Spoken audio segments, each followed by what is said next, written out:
Business کی دنیا سے آپ کو بتائیں کہ پاکستان کے مرکزی بینک کے گورنر جمیل احمد نے کہا ہے کہ اسٹیٹ بینک کے پالیسی اقدامات کے مثبت نتائج آ رہے ہیں۔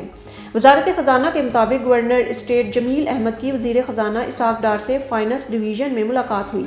معاشی استحکام، بحالی اور ترقی کے لیے کیے جانے والے اقدامات، مالیاتی اور مانیٹری پالیسی کی ہم آہنگی پر بھی تبادلہ خیال کیا گیا۔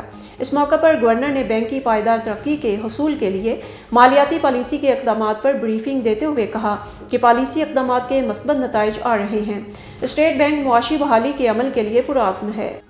پاکستان اور ایشیائی ترقیاتی بینک نے خیبر پختونخوا میں صحت کے مضبوط نظام پروگرام کے لیے $100 ملین کے مالیاتی معاہدے پر دستخط کر دیے۔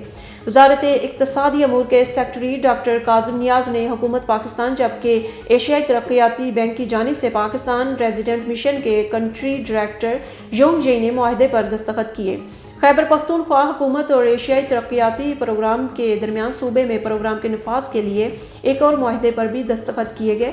دستخطوں کی تقریب میں وفاقی وزیر اقتصادی امور سردار ایاز صادق بھی موجود تھے۔ پاکستان اور چین نے چین پاکستان اقتصادی راہداری CPEC کے منصوبوں پر کام کرنے والے چینی شہریوں کے تمام بیرونی نقل و حرکت کے لیے بلٹ پروف گاڑیاں استعمال کرنے پر اتفاق کیا ہے تاکہ انہیں دہشت گرد حملوں سے بچایا جا سکے۔ CPEC کی 11ویں مشترکہ تعاون کمیٹی کے ڈرافٹ کے مطابق دونوں فریقوں نے قانون نافذ کرنے والے اداروں اور تفتیش کاروں کی صلاحیتوں کو مضبوط بنانے پر بھی اتفاق کیا ہے۔